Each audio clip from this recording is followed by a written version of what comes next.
হ্যাঁ অভিষেক, শুনতে পাচ্ছ? ছেলেরা তোমরা কথা শুনতে পাচ্ছ? Clear sound? ক্লিয়ার তোমাদের কাছে?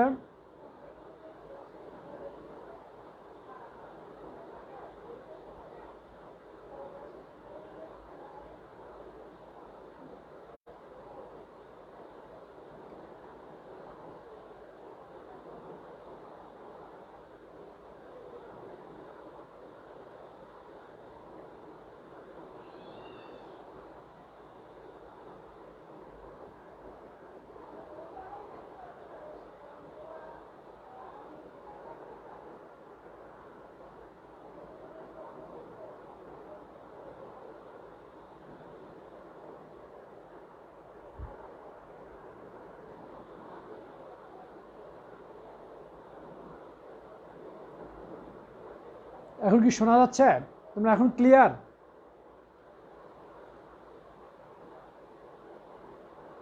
ছেলেরা তোমরা কি এখন ক্লিয়ার সাউন্ড? আমাকে একটু জানাও কমেন্ট বক্সে।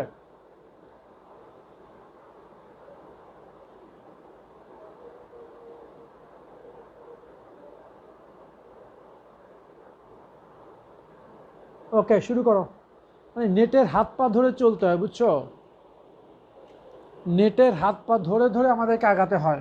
এনিওয়ে, দেখো লাস্ট ক্লাসে আমরা অর্ধকোষ পর্যন্ত এসেছিলাম। অর্ধকোষ পাঁচ প্রকার অর্ধকোষ এসেছিলাম। ঠিক ওইখান থেকে আমি একটা প্রশ্ন শুরু করবো। একটু লেখো ফার্স্ট কোশ্চেন, যে জিঙ্ক Zn/Zn2+ এবং Ag/Ag+ দ্বারা গঠিত কোষ এবং কোষ বিক্রিয়া লিখো। দ্বারা গঠিত কোষ এবং কোষ বিক্রিয়া লিখো। Zn/Zn2+ এবং Ag/Ag+ দ্বারা গঠিত কোষ এবং কোষ বিক্রিয়া লিখো।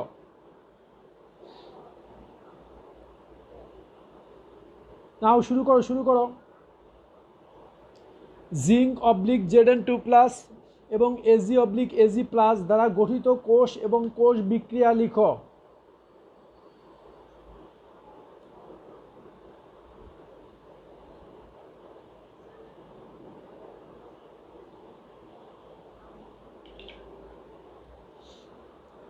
দেখো তো, এখানে অ্যানোড ক্যাথোড ডিসাইড করে কোষ এবং কোষ বিক্রিয়াটা লিখে দাও।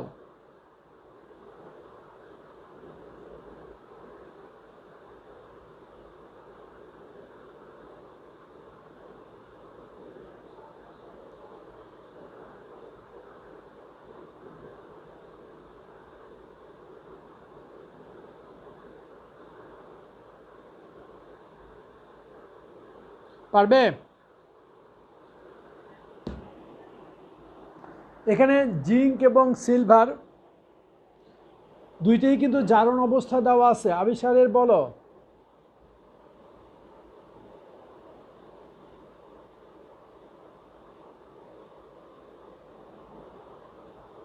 শাহরিয়ার, আমার সাথে কথা বলো।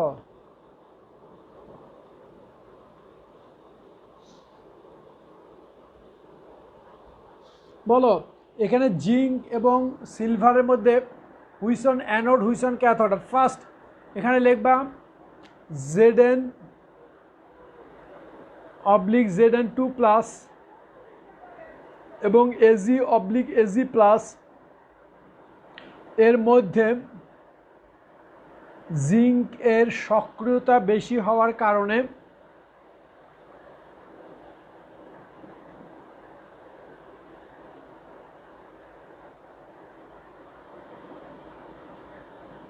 কারণে জিঙ্ক অ্যানোড তড়িৎদ্বার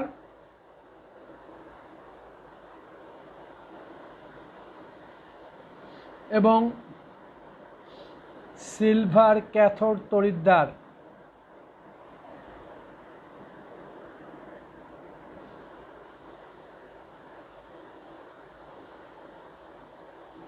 ওকে, এখন যেহেতু সিলভার ক্যাথোড তড়িৎদ্বার, সিলভারকে তো আমরা এভাবে উপস্থাপন করি না।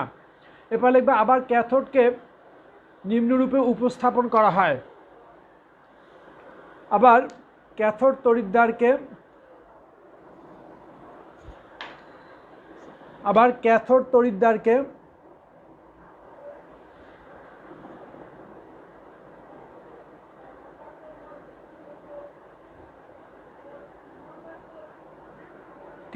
তড়িৎদ্বারকে এজি প্লাস অবলিক এজি রূপে উপস্থাপন করা হয়।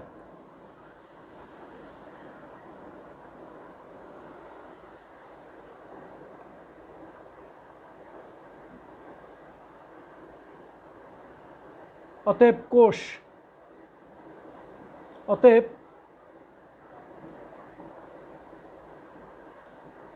কোষটি হবে Zn অবলিক Zn2+ সল ব্রিজ ব্যবহার করে Ag প্লাস অবলিক Ag, এই হলো কোষটি। অতএব কোষটি হবে Zn অবলিক Zn2+ এবং Ag plus oblique Ag।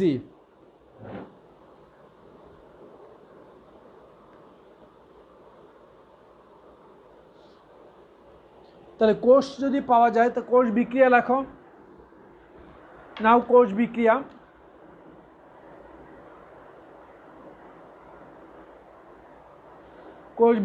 Anode অর্ধকোষ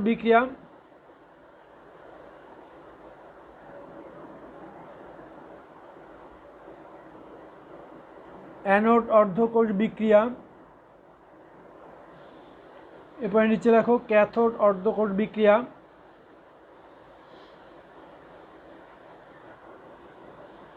anode অর্ধকোষ বিক্রিয়া Zn থেকে Zn2+ plus 2 electron, Ag plus electron equal to Ag। এখানে দুইটা ত্যাগ করেছে, এখানে দুইটা গ্রহণ করতে হবে। অতএব পূর্ণ কোষ বা কোষ বিক্রিয়া,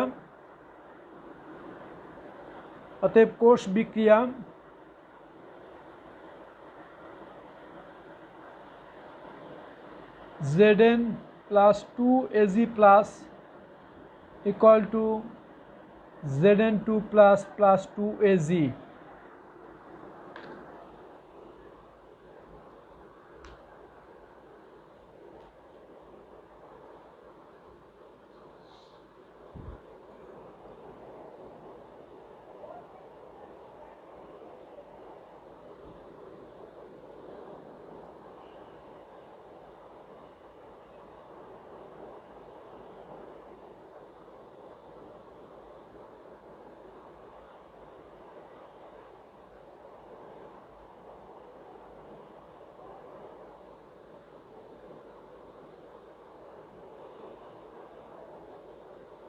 ওকে, সেকেন্ড কোশ্চেন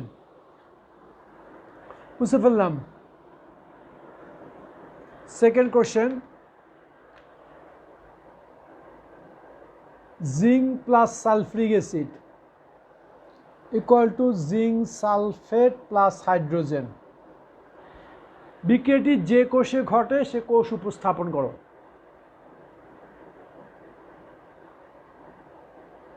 বিক্রিয়াটি যে কোষে ঘটে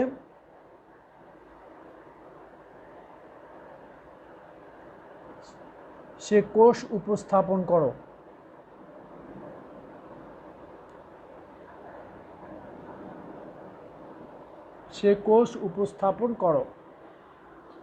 বিক্রিয়াটি যে কোষে ঘটে সে কোষ উপস্থাপন করো।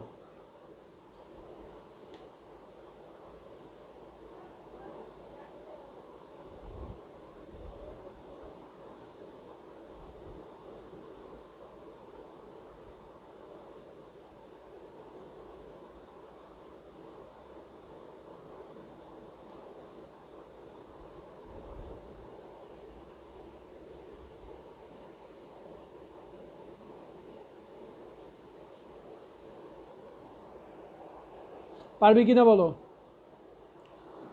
এই বিক্রিয়াটি যে কোষে ঘটে সেই কোষটা উপস্থাপন করতে বলা হয়েছে, কিন্তু কোষ উপস্থাপন করার জন্য তোমাকে কোষ বিক্রিয়া লিখতে হবে। কারণ কোষ বিক্রিয়া না লিখে তুমি হাফ সেল লিখতে পারবে না। আগে তোমাকে লিখতে হবে cell reaction, half cell reaction. এখানে টোটাল নেট সেল রিয়াকশান না লিখলেও চলবে। অ্যানোড হাফ সেল রিয়াকশান লিখবা, ক্যাথোড হাফ সেল রিয়াকশান লিখবা, এবং রিয়াকশানের পরে লিখবে anode half cell and cathode half cell. আমি আবার বলছি, প্রথমে anode half cell reaction, then anode half cell, cathode half cell reaction, then cathode half cell, এরপরে পূর্ণ সেলটা লিখে দিবা।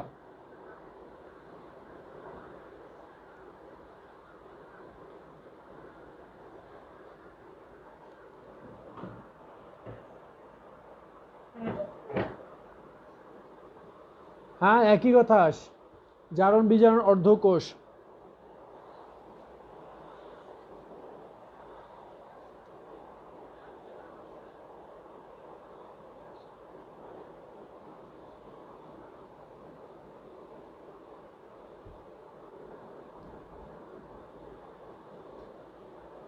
পারবে? হেল্প লাগবে বলো।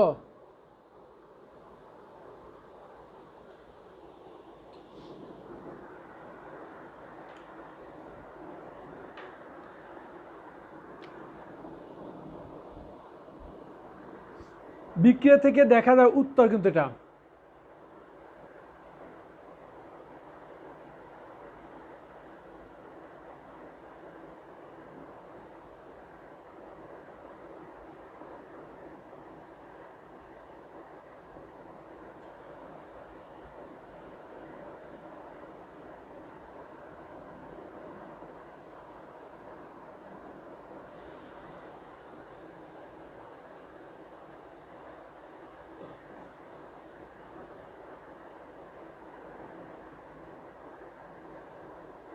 তাই না? বিক্রিয়া থেকে দেখা যায় জিঙ্কের জারণ হয়েছে এবং এইচ প্লাস, সালফ্রিক অ্যাসিড না, অ্যাকচুয়ালি এইচ প্লাসের বিজারণ হয়েছে।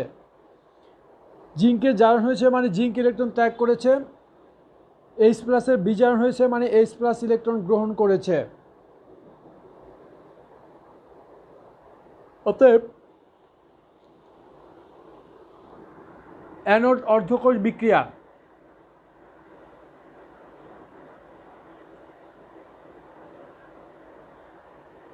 অ্যানোড অর্ধকোষ বিক্রিয়া Zn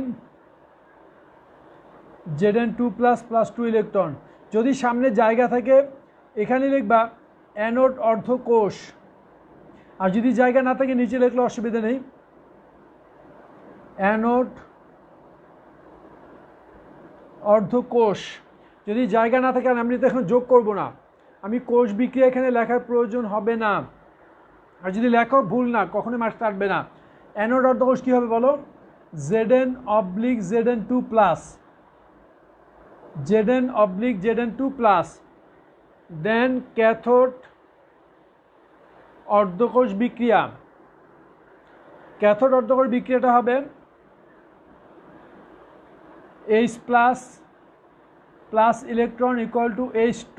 যেহেতু H2, অতএব এখানে দুইটা, এখানে দুইটা, আর এখানে দুইটা ইলেকট্রন ত্যাগ করেছিল, দুইটাই গ্রহণ করতে হবে। অতএব ক্যাথোড অর্ধকোষ, এটা আমাকে একটু লিখে দাও। ক্যাথোড অর্ধকোষ, এটা কেউ লিখতে পারবে? অ্যানোড অর্ধকোষ লিখে দিয়েছি, ক্যাথোড অর্ধকোষটা কি লিখতে পারবে? দেখো তো।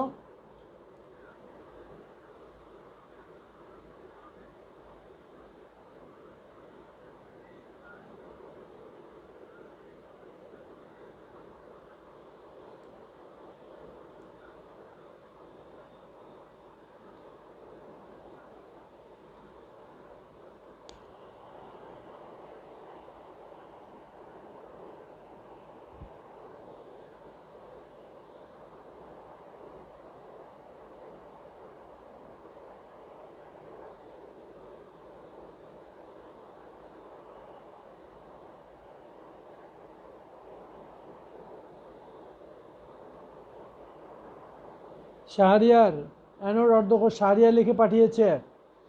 আইমান, পারবা না? অ্যানোড অর্ধকোষটা লিখে পাঠাতে পারার কথা। অভিষেক কোথায়? অ্যানোড অর্ধকোষটা লিখে পাঠা। মাহফুজুর রহমানকে আসছে, মাহফুজুল ইসলাম,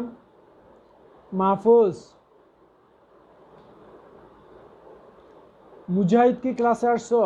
মুজাহিদ, আইমান, আইমান লিখে পাঠিয়েছে, শাহরিয়ার পাঠিয়েছে, আর কেউ না?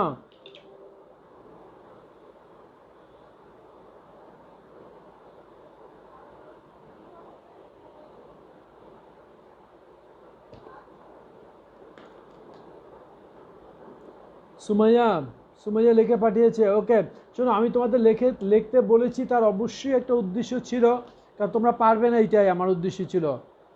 আমার ধারণা ছিল যে তোমাদের এটা ভুল হবে, কারণ গত ক্লাসটা কেউ দেখে নাওনি। আমরা যখন একটা ক্লাস করি তখন ওই ক্লাসের আগে সবসময় তোমাদের বলি যে আগের ক্লাসটা দেখে আজকের ক্লাসে বসো, তাহলে তোমাদের সুবিধা হবে, কারণ একটা ক্লাসে তো একটা লিঙ্ক থাকে। একটু দেখো, এটা হবে এইচ প্লাস অবলিক H2 কমা পিটি, এটা একটা গ্যাস অর্ধকোষ, এটা একটা গ্যাস অর্ধকোষ। গ্যাস অর্ধকোষ যখন ক্যাথোড হিসাবে থাকে, যেটা গত ক্লাসে আমি উপস্থাপন করেছি, যখন কোনো গ্যাস অর্ধকোষ তো অ্যানোড হয় তখন কিভাবে উপস্থাপন করব, যখন ক্যাথোড হয় কিভাবে উপস্থাপন করব, কারণ এটা হলো গ্যাস অর্ধকোষ এবং ক্যাথোড হিসাবে আছে। অতএব H প্লাস অবলিক H2 কমা পিটি, ব্যাস। অতএব পূর্ণ কোষ, অতএব পূর্ণ কোষ।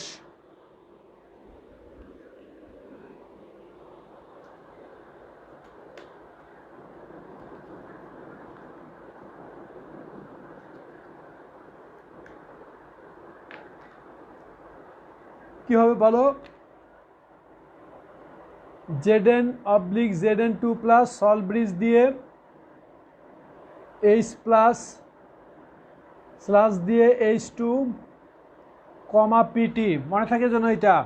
এই জন্যই বলেছিলাম এই গ্যাস অর্ধকোষটা এভাবে আসে পরীক্ষায়, গ্যাস অর্ধকোষটাই পরীক্ষা আসছে বেশি, আসছে বেশি মানে প্রথম আসছে সবচেয়ে বেশি আসছে ওইটা ধাতবায়ন অর্ধকোষ, ধাতবায়ন অর্ধকোষটা বেশি আসছে, তারপরে আসছে গ্যাস অর্ধকোষটা।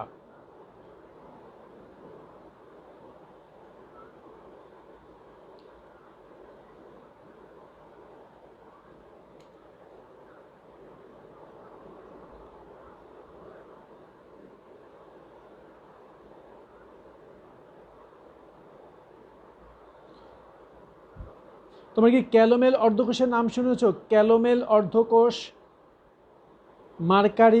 মার্কারির অর্ধকোষকে ক্যালোমেল অর্ধকোষ বলা হয়। এবং এখানে মনে রাখবা, মার্কারি ও মার্কিউরিয়াস ক্লোরাইড, মার্কারি ও মার্কিউরিয়াস ক্লোরাইড।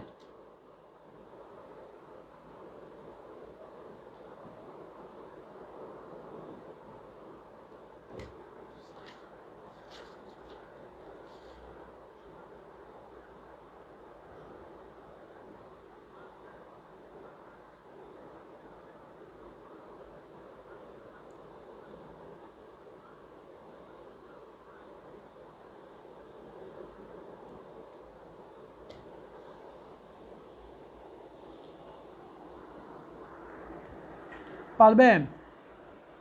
ক্যালোমেল অর্ধকোষের সাথে হাইড্রোজেন অর্ধকোষ সংযোগ করলে যে কোষ হয় সে কোষটি উপস্থাপন করো। ক্যালোমেল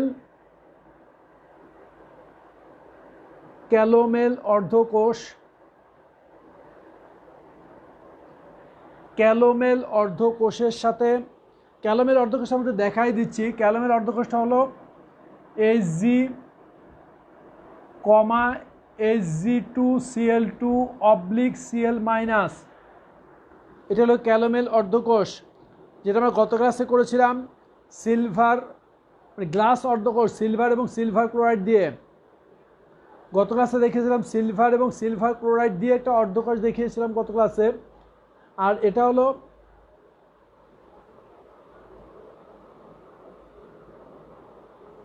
এখানে একটা লিস্ট দেখা যাচ্ছে, লিস্টে কিসে? তাহমিদ, রুমান, আলভি, মিফতা, সাকিব, মোস্তফা। এদিকে আজকে ক্লাসে অ্যাটেন্ডেন্স, এটা কে পাঠিয়েছ? নাহিদ আহমেদ, শুভ, মাহির, ফারহান, অভিষেক, আবির, তৌহিদ। এটা কে পাঠিয়েছো এই যে লিস্টটা? শাহরিয়ার তুমি?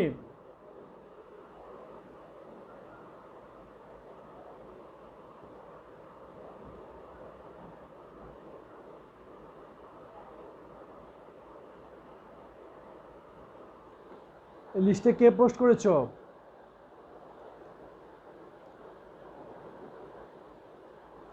এনিওয়ে,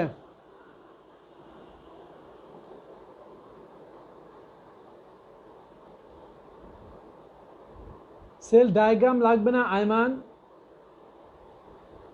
ওকে শাহরে, বুঝছি তুমি পাঠাও নেই, আর কিছু লাগবে না, বুঝছি তুমি পাঠাও নেই।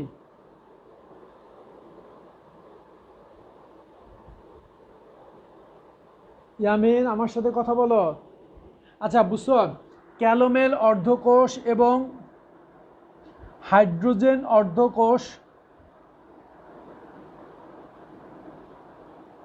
হাইড্রোজেন অর্ধকোষ দ্বারা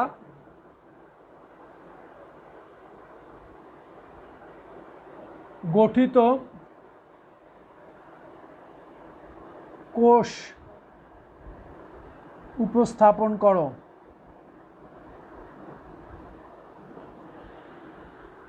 হাইড্রোজেন অর্ধকোষ এবং ক্যালোমেল অর্ধকোষ দ্বারা গঠিত কোষ উপস্থাপন করো। এখানে কোষ বিক্রিয়া লিখতে বলতে পারে। ক্যালোমেল অর্ধকোষ এবং হাইড্রোজেন অর্ধকোষ দ্বারা গঠিত কোষ উপস্থাপন করো।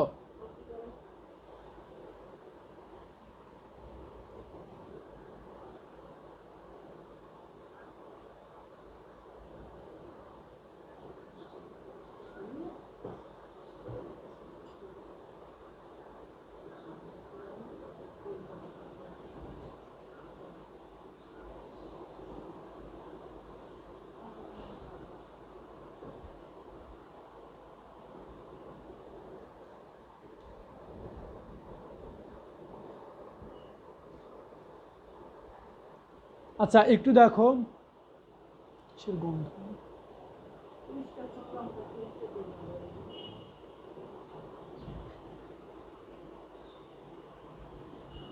আচ্ছা একটু দেখো এখানে হাইড্রোজেন এবং ক্যালোমেল এর মধ্যে সক্রিয়তা কার বেশি? হাইড্রোজেন। তাহলে অ্যানোড অর্ধকোষটা কী হবে একটু খেয়াল করো ভালো করে ছেলেরা। অ্যানোড অর্ধকোষ hydrogen gas minus electron 2H+, এটাকে এভাবে না লিখে এপাশে লিখলে হবে 2 ইলেকট্রন। এটা হলো অ্যানোড অর্ধকোষ। এরপরে ক্যাথোড অর্ধকোষ। ক্যাথোড অর্ধকোষ কে ইলেকট্রন গ্রহণ করতেছে বলো? ইলেকট্রন এখানে গ্রহণ করতেছে Hg+।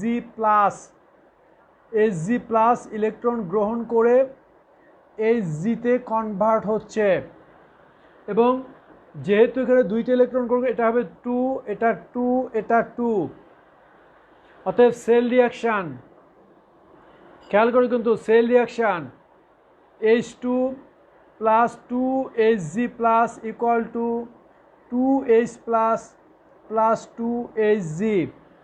এখন সেল রিপ্রেজেন্টেশন হাইড্রোজেন অ্যানোড অর্ধকোষ আর ক্যালোমেল হলো ক্যাথোড অর্ধকোষ, তাই না? হাইড্রোজেন অ্যানোড অর্ধকোষ, ক্যালোমেল হলো ক্যাথোড অর্ধকোষ। তাহলে হাইড্রোজেন অর্ধকোষকে রিপ্রেজেন্ট করব, উপরে নিচে দেখা যায় হাইড্রোজেন অর্ধকোষকে উপস্থাপন করব, যেহেতু অ্যানোড PT, H2/H+,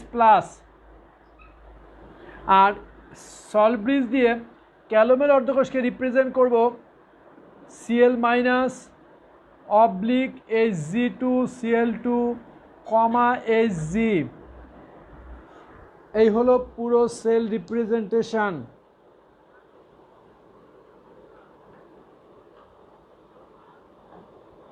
ক্যালোমেল হলো একটা অর্ধকোষের নাম, যেটা ধাতু ও তার অদ্রবণীয় লবণ সম্বলিত অর্ধকোষ, যেটা গত ক্লাসে বলেছি শাহরিয়ার। ধাতু ও তার অদ্রবণীয় লবণ সম্বলিত অর্ধকোষ, এরকম একটা অর্ধকোষ যখন মার্কারি দিয়ে তৈরি হয় তখন সেই অর্ধকোষটার নাম হয় ক্যালোমেল অর্ধকোষ। আর সিলভার ও সিলভার ক্লোরাইড দিয়ে যে অর্ধকোষটা তৈরি হয়েছে সেটার নাম ছিল গ্লাস অর্ধকোষ, এটাকে বলা হয় গ্লাস অর্ধকোষ। সিলভার দিয়ে যেটা করে গ্লাস হাফ সেল, আর মার্কিউরিয়াস ক্লোরাইড দিয়ে যেটা করে সেটাকে বলা হয় ক্যালোমেল হাফ সেল। আচ্ছা মনে হয় এইটুকু দেখা যাচ্ছে না, এই অংশটুকু দেখা যাচ্ছে না। এই অংশটুকু হবে যে Hg কই গেল, 2Cl2 কমা Hg।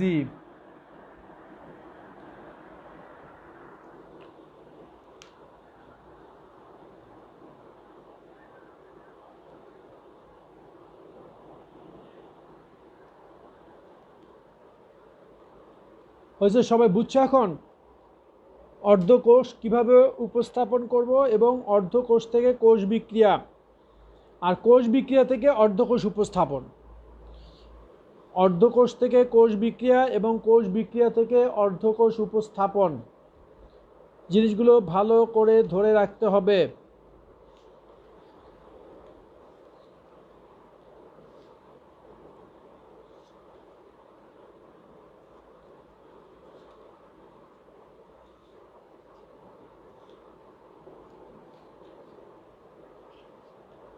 আচ্ছা এরপর আসো salt bridge, another most important question,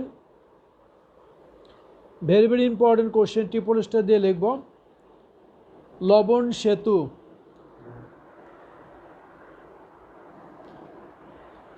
যেটা আমরা একটা পূর্ণ কোষ তৈরি করার জন্য যেটা দরকার, আমরা এতক্ষণ কী করেছি, প্রথমে আমরা একটা কোষ, তড়িৎ রাসায়নিক কোষ কীভাবে ডায়াগ্রাম করব, কিভাবে উপস্থাপন করব, এরপরে অর্ধকোষ কিভাবে লিখব, অর্ধকোষের মাধ্যমে কিভাবে পূর্ণ কোষ লিখব, অর্ধকোষ ব্যবহার করে কিভাবে একটা কোষ উপস্থাপন করবো, এত কিছু আমরা শিখেছি। এখন আমরা দেখব ওই যে পুরো তড়িৎ রাসায়নিক কোষের মধ্যে যে একটা লবণ সেতু ব্যবহার করতাম, তার পরিচয় কি এবং তার ফাংশনটা কি, যেটা অনেকবার বোর্ডে আসছে। লবণ সেতু,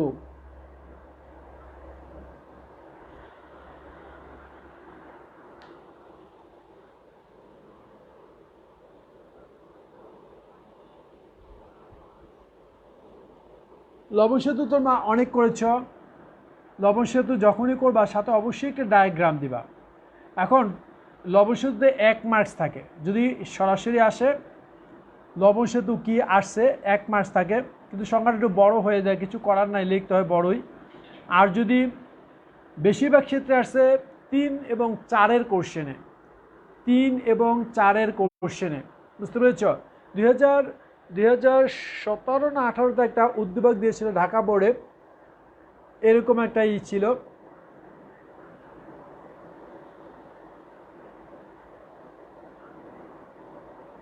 এবং এখানে তার দ্বারা সংযোগ করা ছিল,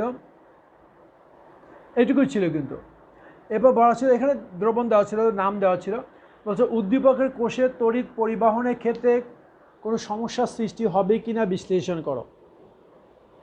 উদ্দীপকের কোষে তড়িৎ পরিবহনের ক্ষেত্রে কোনো সমস্যার সৃষ্টি হবে কিনা, বা উদ্দীপকের কোষ থেকে তড়িৎ সঠিকভাবে প্রবাহিত হবে কিনা বিশ্লেষণ করো। বুঝতে পেরেছ? স্যার ক্যালোমেল কি মার্কিউরি ক্লোরাইডেরই নাম? না, এটা মার্কিউরি, ওটা ক্যালোমেলটা একটা তড়িৎদ্বারের নাম। সুমাইয়া, ক্যালোমেল হলো একটা তড়িৎদ্বারের নাম, কিন্তু এই তড়িৎদ্বারে ক্যালোমেল হিসেবে মার্কারিকে ব্যবহার করা হয়।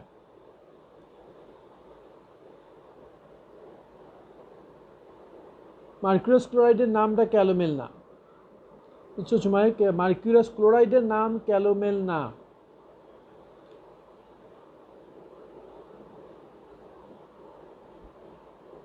আচ্ছা, এ প্রশ্ন উত্তর বুঝতে পেরেছ যে চিত্রটা দেখে প্রশ্ন যখন করা হয়েছে উদ্দীপকের কোষে তড়িৎ পরিবহন সঠিকভাবে হবে কি না বিশ্লেষণ করো, এর উত্তরটা ইনডাইরেক্টলি কী কোশ্চেন বলেছে বুঝতে পেরেছ তোমরা?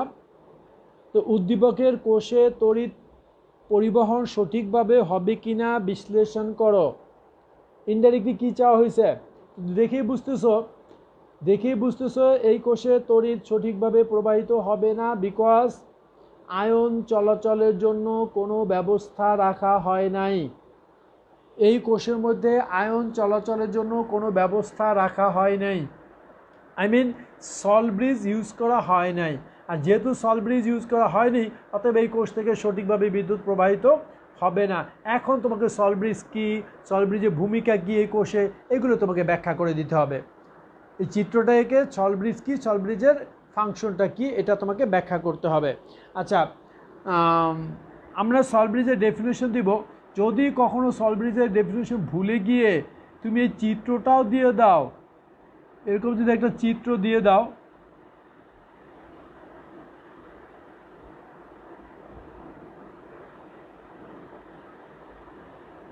যেখানে পটাশিয়াম ক্লোরাইড,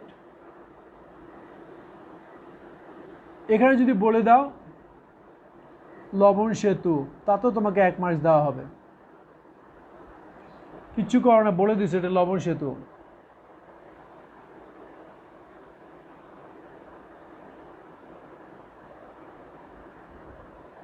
ওকে, তাতেও তোমাকে 1 মার্কস দেওয়া হবে। এখানে কি দিব? Zinc, zinc sulphate, copper, copper sulphate.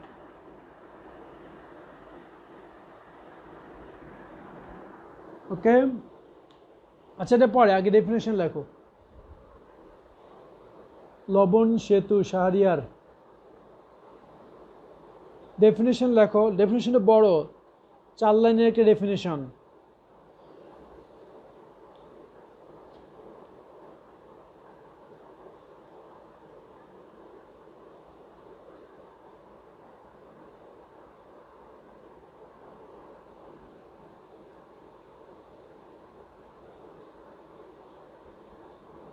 লেখো, তড়িৎ রাসায়নিক কোষে, লবণ সেতু ডেফিনেশন বলছি, লবণ সেতু ডেফিনেশন পাশে।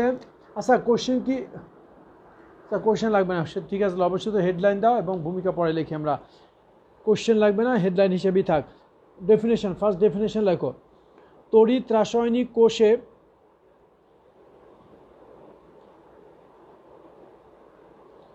তড়িৎ রাসায়নিক কোষে দুইটি অর্ধকোষের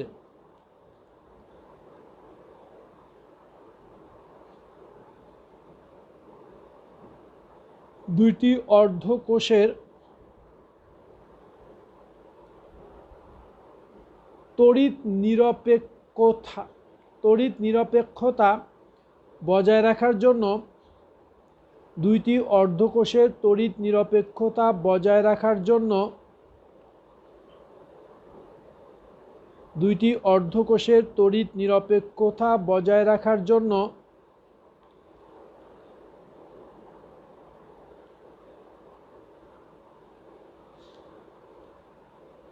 একটি ইউ আকৃতির কাঁচ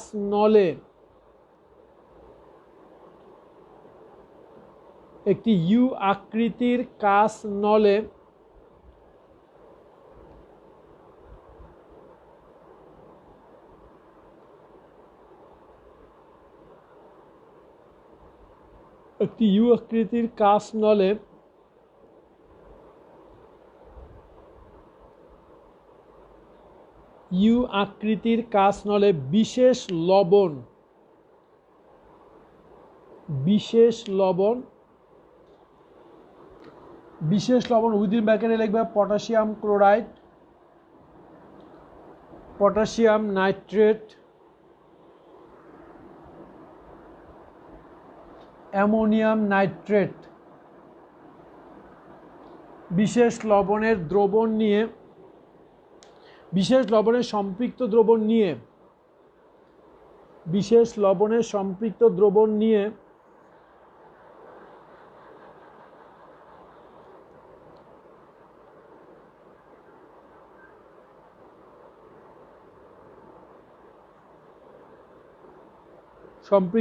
নিয়ে উভয় অর্ধকোষের মধ্যে ডুবিয়ে রাখা হয়।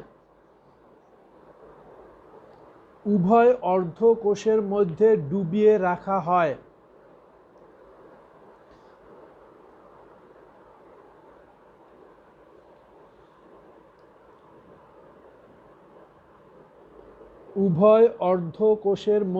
ডুবিয়ে রাখা হয়।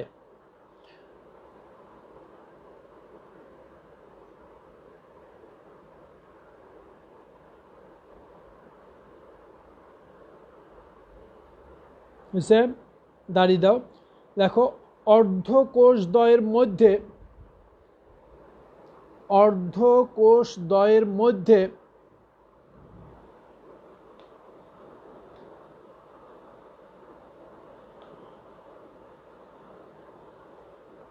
এইরূপ পরোক্ষ সংযোগ মাধ্যমকে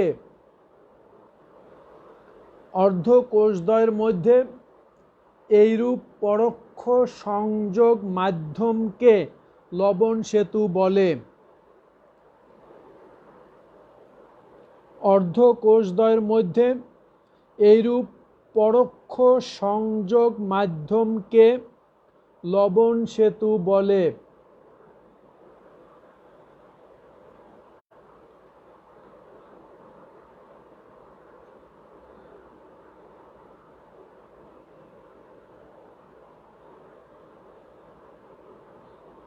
অর্ধকোষদ্বয়ের মধ্যে এইরূপ পরোক্ষ সংযোগ মাধ্যমকে লবণ সেতু বলে। হয়েছে, লেখা হয়েছে সবার?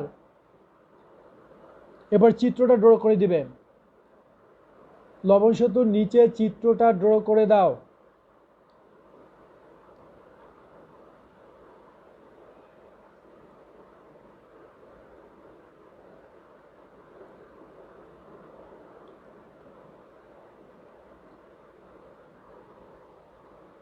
চিত্র হয়ে গেছে? লবণ সেতুর নিচে ড্র করেছ?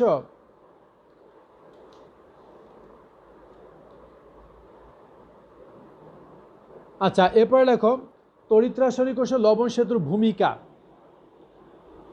চিত্রটা ড্র করে তার নিচে লিখবা লবণ সেতুর ভূমিকা। তড়িৎ রাসায়নিক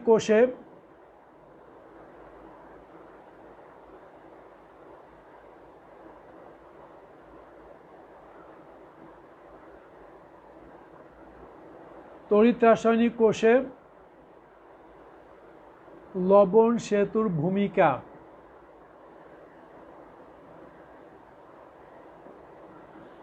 তড়িৎ রাসায়নিক কোষে লবণ সেতুর ভূমিকা।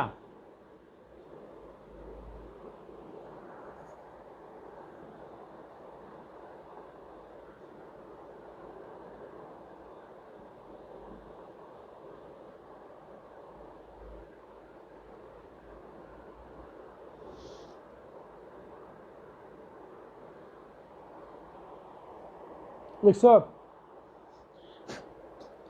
এটি কিন্তু ওই পয়েন্টটা, যে উদ্দীপকের কোষে বিদ্যুৎ প্রবাহ সঠিকভাবে হবে না। তার কারণ হলো উদ্দীপকের কোষে আয়ন চলাচলের জন্য কোনো মাধ্যম ব্যবহার করা হয়নি, অর্থাৎ উদ্দীপকের কোষে লবণ সেতু ব্যবহার করা হয়নি। এরপরে তড়িৎ রাসায়নিক কোষে লবণ সেতুর ভূমিকাটা ব্যাখ্যা করে দিব।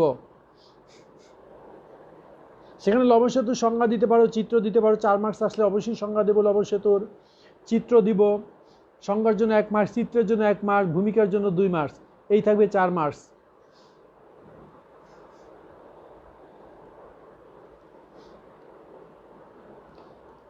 দেখো ভূমিকা লিখে নাও। দেখো তড়িৎ রাসায়নিক কোষে লবণ সেতু, তড়িৎ রাসায়নিক কোষে লবণ সেতু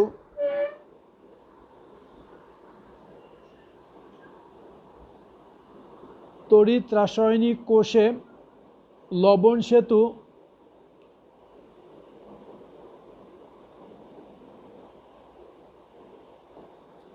তড়িৎ রাসায়নিক কোষে লবণ সেতু দুইটি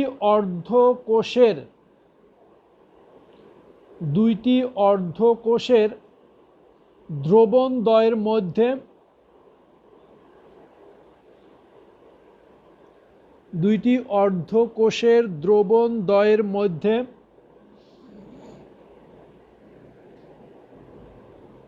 দুইটি অর্ধকোষের দ্রবণদ্বয়ের মধ্যে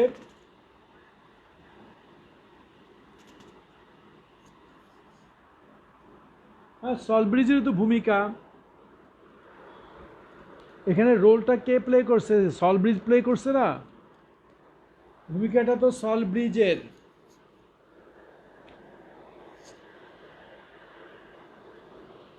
দেখছ, আমি আবার বলছি, তড়িৎ রাসায়নিক কোষে লবণ সেতু দুইটি অর্ধকোষের দ্রবণদ্বয়ের মধ্যে সংযোগ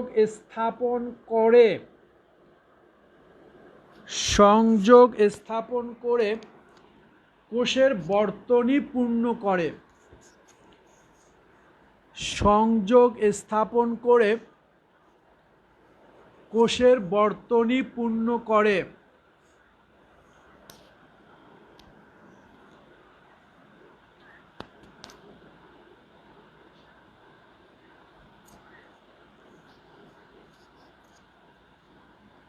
দেখছো, সংযোগ স্থাপন করে কোষের বর্তনী পূর্ণ করে।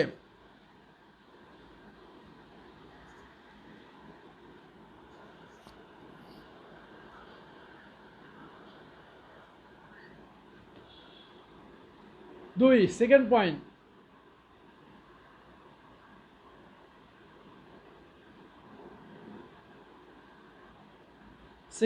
লেখো।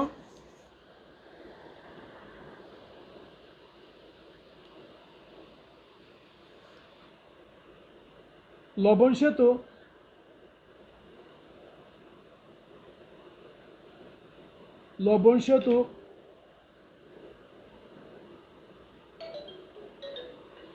সেতু দুইটি অর্ধকোষের দ্রবণদ্বয়ের মধ্যে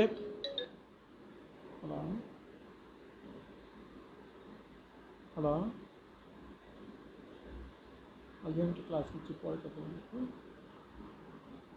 পরে কথা বলি। লিখছ, লবণ সেতু দুইটি অর্ধকোষের তরলের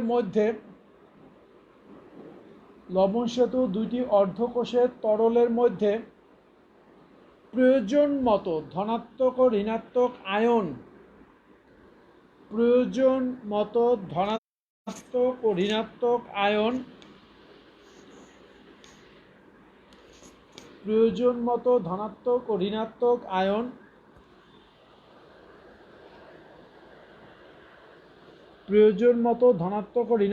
আয়ন ব্যাপন প্রক্রিয়ায়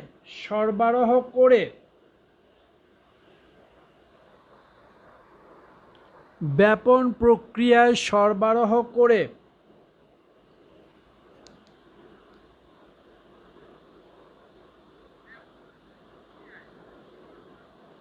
উভয় তরলের বৈদ্যুতিক নিরপেক্ষতা বজায় রাখে। উভয় তরলের বৈদ্যুতিক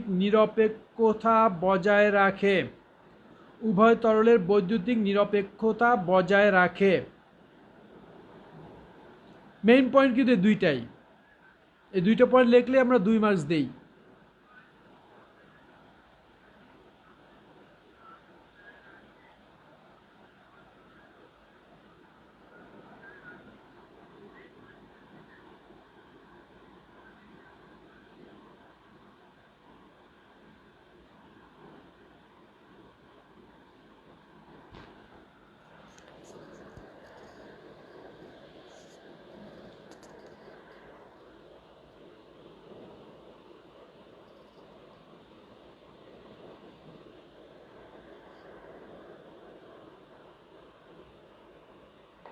আচ্ছা, 3 নম্বর পয়েন্ট লেখো।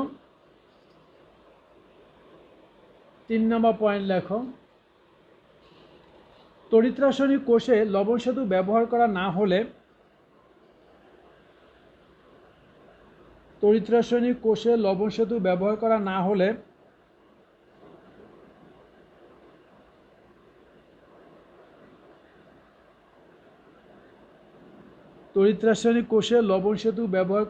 হলে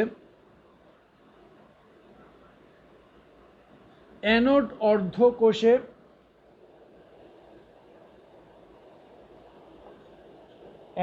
অর্ধকোষে ধনাত্মক আয়নের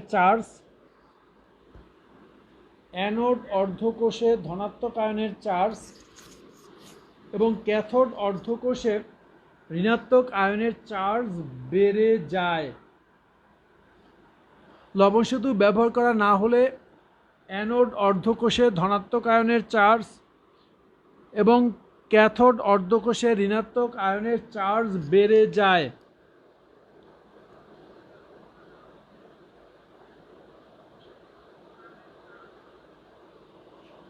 অ্যানোড অর্ধকোষে ধনাত্মক আয়নের চার্জ এবং ক্যাথোড অর্ধকোষে ঋণাত্মক আয়নের চার্জ বেড়ে যায়, ফলে উভয়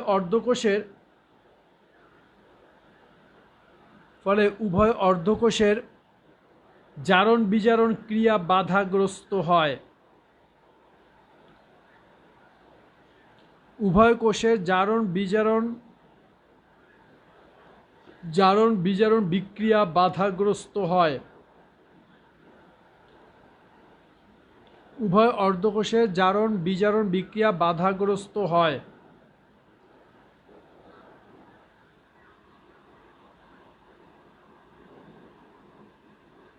ফলে অল্প সময়ের মধ্যে কোষে বিদ্যুৎ প্রবাহ বন্ধ হয়ে যায়। ফলে অল্প সময়ের মধ্যে কোষে বিদ্যুৎ প্রবাহ বন্ধ হয়ে যায়।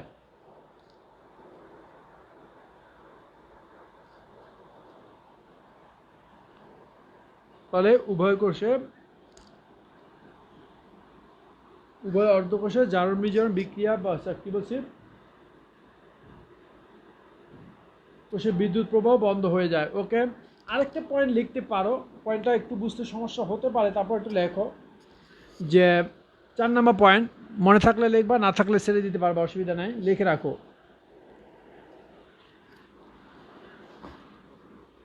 তড়িৎ রাসায়নিক কোষে লবণ সেতু ব্যবহার করার ফলে তড়িৎ রাসায়নিক কোষে লবণ সেতু ব্যবহার করার ফলে তড়িৎ রাসায়নিক কোষে লবণ সেতু ব্যবহার করার ফলে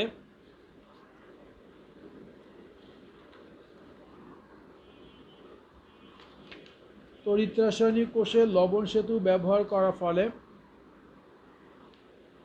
কোষের তরল সংযোগ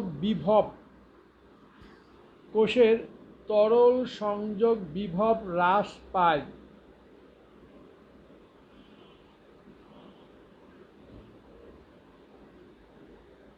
তড়িৎ রাসায়নিক কোষে লবণ সেতু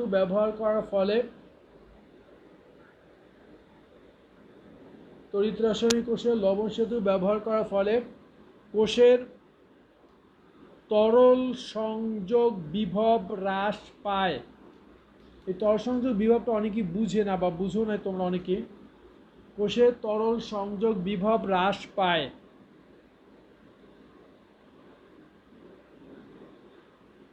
কোষের তরল সংযোগ বিভব হ্রাস পায়, ফলে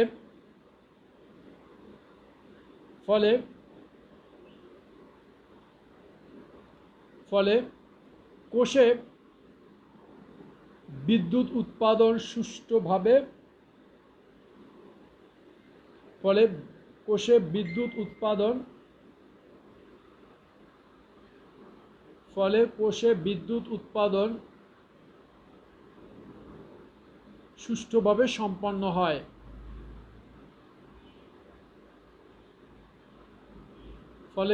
বিদ্যুৎ উৎপাদন সুষ্ঠুভাবে সম্পন্ন হয়।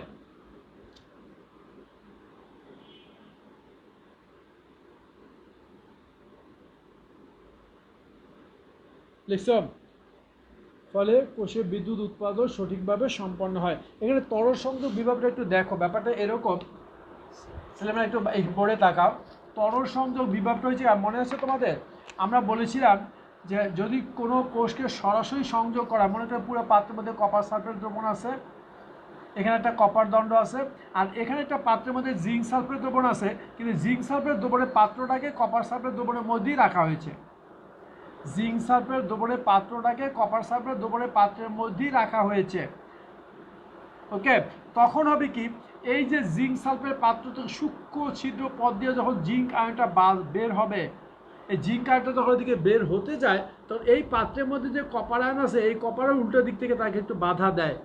এইটিকে বলে তরল সংযোগ বিভব, অর্থাৎ দুইটা তরলের সংযোগস্থলে যে বিভবটা সৃষ্টি হয়। এখানে একটা তরল, এটার মধ্যে একটা তরল, মাঝখানে কিন্তু সূক্ষ্ম পর্দায় যে অ্যাসবেস্ট পাত্র, এই অ্যাসবেস্ট পাত্রের ভিতর থেকে জিঙ্ক আয়ন বের হয়ে আসতেছে, আর জিঙ্ক আয়ন যখন বের হয়ে আসতেছে ওই পাত্রের কপার আয়নকে একটু বাধা দিচ্ছে, ফলে এই জিঙ্ক আয়নটা খুব দ্রুত বের হতে পারছে না। কিন্তু যদি আমি লবণ সেতু ব্যবহার করি তাহলে এই ধরনের কোনো বাধার সৃষ্টি হয় না। লবণ সেতু ব্যবহার করে জাস্ট আয়নটা এখানে ঢুকবে, এখান থেকে আয়নটা বের হবে, কিন্তু এরকম কোনো বাধার সৃষ্টি হয় না। এটাকে বলে তরল সংযোগ বিভব। যদি সরাসরি সংযোগ করা হয় তরল সংযোগ বিভবের মান বেড়ে যায়, ফলে বিদ্যুৎ উৎপাদন সঠিকভাবে সম্পন্ন হয় না। কিন্তু যদি লবণ সেতু ব্যবহার করি তাহলে এই তরল সংযোগ বিভবটা হ্রাস পায়, তরল সংযোগ বিভবটা উৎপন্ন হয় না বা হ্রাস পায়, সেক্ষেত্রে বিদ্যুৎ উৎপাদনটা সঠিকভাবে সম্পন্ন হয়।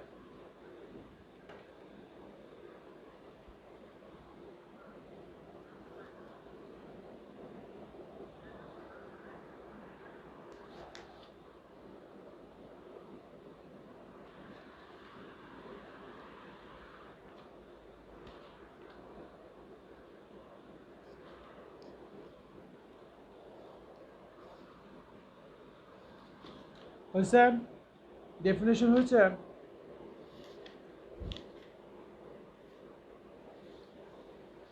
নেক্সট লেখো।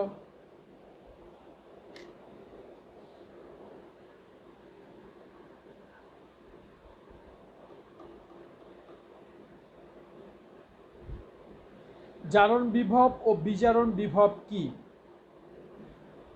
দেখো, জারণ বিভব ও বিজারণ বিভব কি?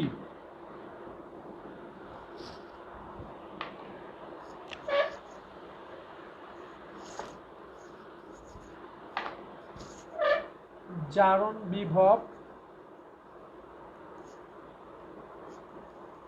ও বিজারণ, একটু এখন মার্কারটা নিয়ে আসি।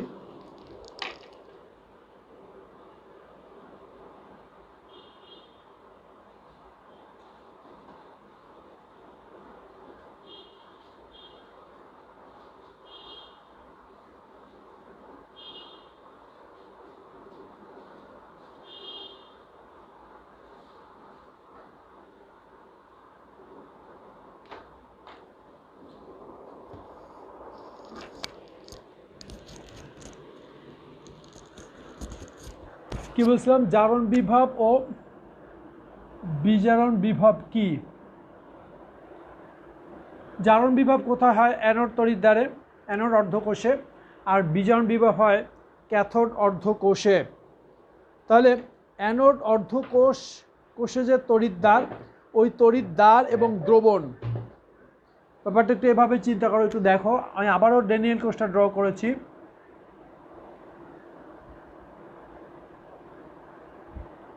এখানে জিঙ্ক তড়িৎদ্বার, এখানে কপার তড়িৎদ্বার, লবণ সেতু এখানে আছে, এটাকে সংযোগ করা হয়েছে। তাহলে একটা জিঙ্ক দণ্ড আছে জিঙ্ক সালফেট দ্রবণে, আর কপার দণ্ড আছে কপার সালফেট দ্রবণে। তাহলে এখন এই যে তড়িৎদ্বার এবং দ্রবণ, এটা যে কপার সালফেট দ্রবণ, চারদিকে কপার সালফেট দ্রবণ, এটা হচ্ছে তড়িৎদ্বার। তো তড়িৎদ্বার থেকে জিঙ্ক দুইটা ইলেকট্রন তড়িৎদ্বারের মধ্যে ছেড়ে দিয়ে সে জিঙ্ক আয়ন হিসেবে দ্রবণের দিকে আসছে। তাহলে এই যে তড়িৎদ্বার এবং দ্রবণ এর সংযোগ স্থলে যে বিভবের সৃষ্টি হয় সেটাকে আমরা বলবো জারণ বিভব। এই তড়িৎদ্বার এবং দ্রবণ এর সংযোগস্থলে ইলেকট্রন দানের প্রবণতার ফলে, ইলেকট্রন দান, এখানে ইলেকট্রন দান হয়, ইলেকট্রন দান করে আয়নটা চলে আসে এখানে, ইলেকট্রন দুটো রেখে আসে। তাহলে এই দণ্ড এবং দ্রবণের সংযোগস্থলে ইলেকট্রন দানের ফলে যে বিভবের সৃষ্টি হয় সেটাকে বলা হয় অ্যানোড বিভব বা জারণ বিভব।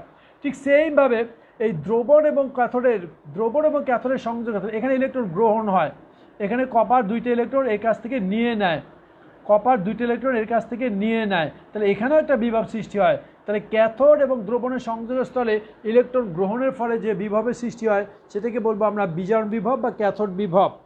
আর অ্যানোড এবং দ্রবণের সংযোগস্থলে যে বিভব সৃষ্টি হয় তাকে বলা হয় অ্যানোড বিভব বা জারণ বিভব।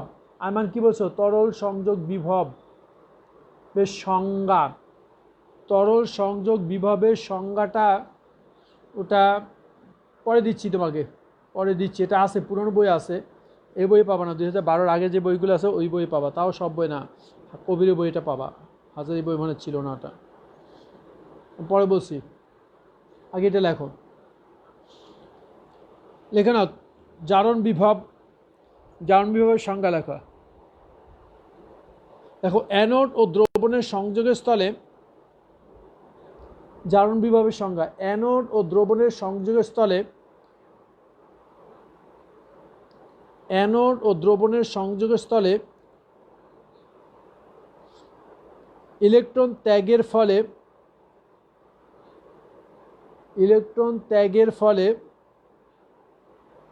যে শক্তির উদ্ভব ঘটে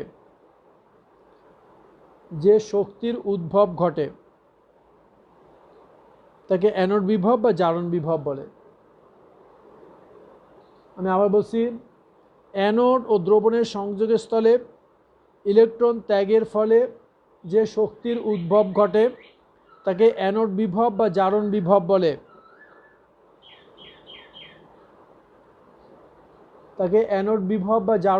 বলে।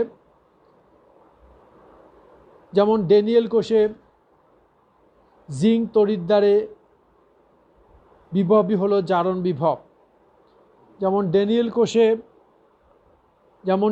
কোষে জিঙ্ক তড়িৎদ্বারে বিভব হলো জারণ বিভব। ড্যানিয়েল কোষে জিঙ্ক তড়িৎদ্বারে বিভবটা হলো জারণ বিভব।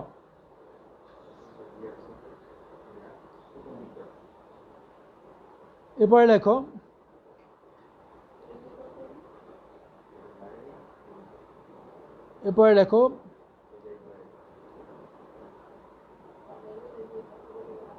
ক্যাথোড বিভব, বিজারণ বিভব বা ক্যাথোড বিভব।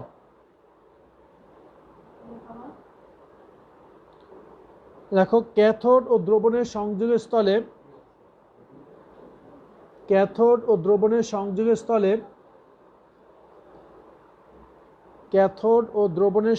স্থলে ইলেকট্রন গ্রহণের ফলে যে শক্তির উদ্ভব ঘটে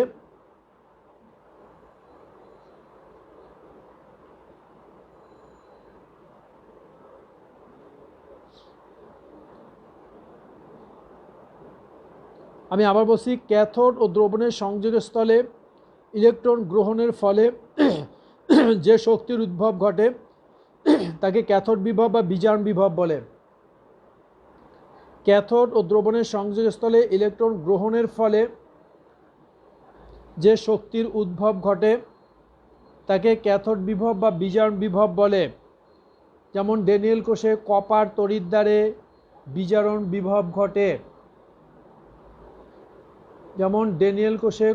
তড়িৎদ্বারে বিজারণ বিভব ঘটে।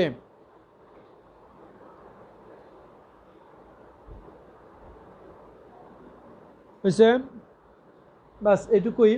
আর এই তরল সংযোগ বিভবের ডেফিনেশন যদি আইমান চাও তাহলে লিখতে পারো, তরল সংযোগ বিভব। এটা অ্যাডমিশন টেস্টে আসছে 2012 পরে, বোর্ড বা কলেজে পরীক্ষা আমি আসতে দেখিনি, কিন্তু অ্যাডমিশন টেস্টে লাগে। আচ্ছা, যেটা আমি ডেফিনেশন অলরেডি বলেছি, তারপরে ডেফিনেশন চাইলে লিখে রাখতে পারো।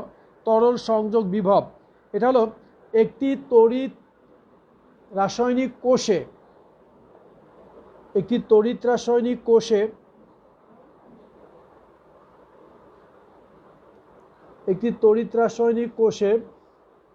দুইটি তড়িৎ বিশ্লেষ্য দ্রবণ যদি পরস্পর সংস্পর্শে থাকে।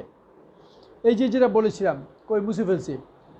একটি তড়িৎ রাসায়নিক কোষে দুইটি তড়িৎ বিশ্লেষ্য দ্রবণ যদি পরস্পর সংস্পর্শে থাকে, একটি তড়িৎ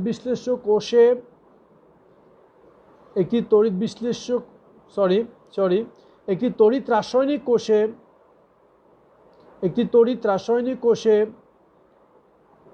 দুইটি তড়িৎ বিশ্লেষ্য পদার্থের দ্রবণ যদি পরস্পর সংস্পর্শে থাকে, তবে তরলদ্বয়ের সংযোগের স্থলে এক ধরনের বিভবের উদ্ভব হয়। তরলদ্বয়ের সংযোগের স্থলে এক ধরনের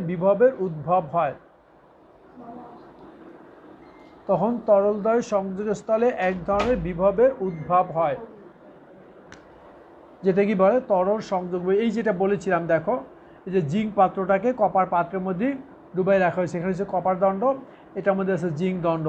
তাহলে এই যে এই দুটো তরলকে খুব সংস্পর্শে, কিন্তু এটা তরল এটাও তরল, মাঝখানে একটা সূক্ষ্ম পর্দা বলতে পারো।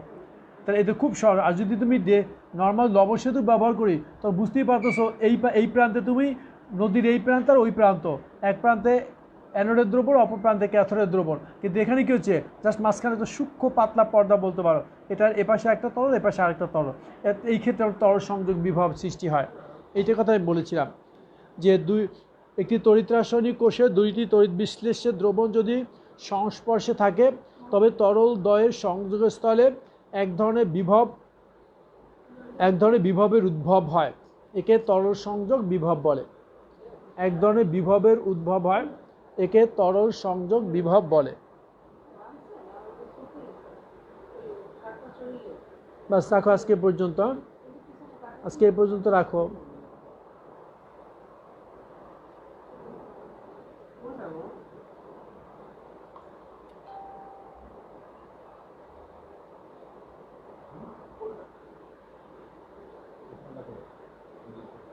বাস রাখি আজকে পর্যন্ত।